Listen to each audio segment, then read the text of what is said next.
Recently আমি চলে গিয়েছিলাম বসুন্ধরা রেসিডেন্সিয়াল এরিয়ার দ্য গ্রিন লাউঞ্জে। এখানে একটা বিয়ের দাওয়াত ছিল। তো বর বউয়ের ছবি তোলার পরে আমি একটু এক্সপ্লোর করতে বের হয়ে যাই। প্রথমেই আমার চোখে পড়ে এই সুন্দর কুয়ার মতো একটা ঝর্ণা, আবার যে বালতি দিয়ে পানি তোলে সেই বালতিও ছিল। এরপর আমি কিছু পেস্ট্রিজ দেখতে পেলাম, এগুলো পেইড ছিল। বিভিন্ন কর্নারগুলো খুবই টিপটপ ভাবে সাজানো ছিল, তবে লাইটিংটা আমার কাছে একটু কম মনে হয়েছে। ওদের বিভিন্ন কর্নারেই ছোট ছোট ঝর্ণা ছিল, এগুলো দেখতে ভালো লাগছিল। তবে আমার একটা জিনিস মনে হলো যে ওদের ইনডোর ডেকোরেশনটার থিম যেহেতু ব্ল্যাক অ্যান্ড গোল্ডেন, লাইটিংটা আরেকটু ব্রাইট হলে ভালো হতো।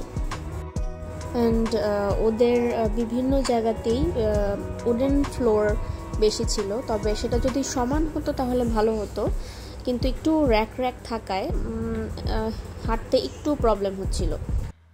এমনি ডেকোরেশনটা সুন্দর, ডেকোরেশনগুলো সুন্দরই ছিল, কর্নারগুলো অনেক টিপটপ ভাবে সাজানো ছিল।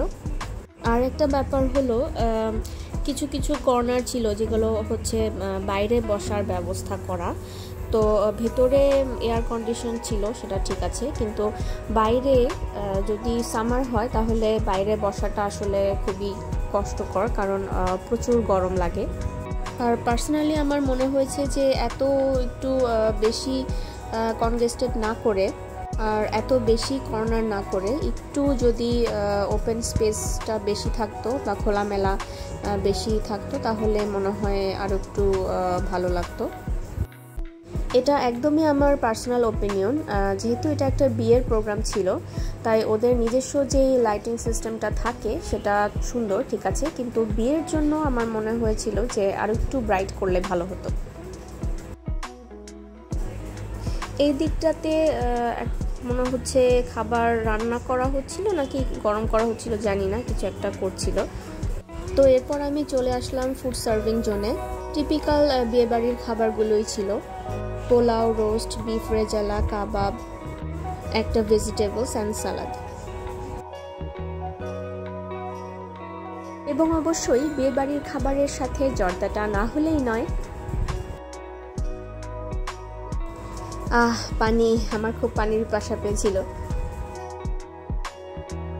বোরহানিতে একটা চুমুক দিয়ে খাওয়াটা শুরুই করে ফেললাম।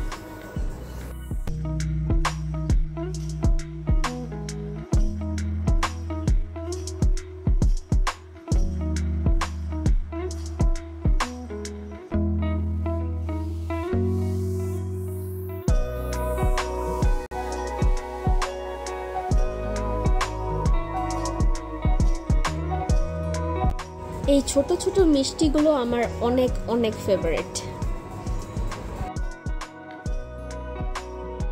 এখন খাওয়া শেষ, তো সেজেগুজে আসছি, একটু ক্লিপ নিব না, সেজন্য একটা ছোট ক্লিপ নিয়ে নিলাম। হিল পরে হাঁটতে হাঁটতে আমার পায়ের অবস্থা শেষ, পায়ে অনেক ব্যথা করছিল, তাই আমি একটু বসার জায়গা খুঁজছিলাম। তো ভেতরে জায়গা না থাকায় আমি ঘুরতে ঘুরতে রুফটপে যাওয়ার একটা রাস্তা পেয়ে গেলাম। তো বিদায় বেলায় ভাবলাম যাই একটু রুফটপেই চলে যাই, যে একটু খানিকক্ষণ বসা যাবে। এই গ্রিন লাউঞ্জটা বসুন্ধরা রেসিডেন্সিয়াল এরিয়ার রূপায়ণ ট্রেড সেন্টারের একদম রুফটপে অবস্থিত। লিফটের 13তে যেতে হয়। এখান থেকে 300 ফিটের রাস্তাটা দেখা যাচ্ছিল, অনেক সুন্দর লাগছিল দেখতে। তো আমি এখানে বসে পড়লাম, বসে দেখলাম যে আকাশে বিদ্যুৎ চমকাচ্ছে, বৃষ্টি আসতে পারে। পরিবেশটা এজন্যই মনে হয় অনেক গুমোট হয়েছিল। গ্রিন লাউঞ্জে আসলে চাইনিজ আইটেমগুলোই বেশি হয়ে থাকে, আমাদের দেশীয় খাবার বা বাংলা খাবার তেমন একটা হয় না, হয়তো বিরিয়ানি থাকে। তো ওদের আজকের খাবারের টেস্টটা আমার কাছে মিডিয়াম লেগেছে, খুব একটা ভালো এরকম বলবো না।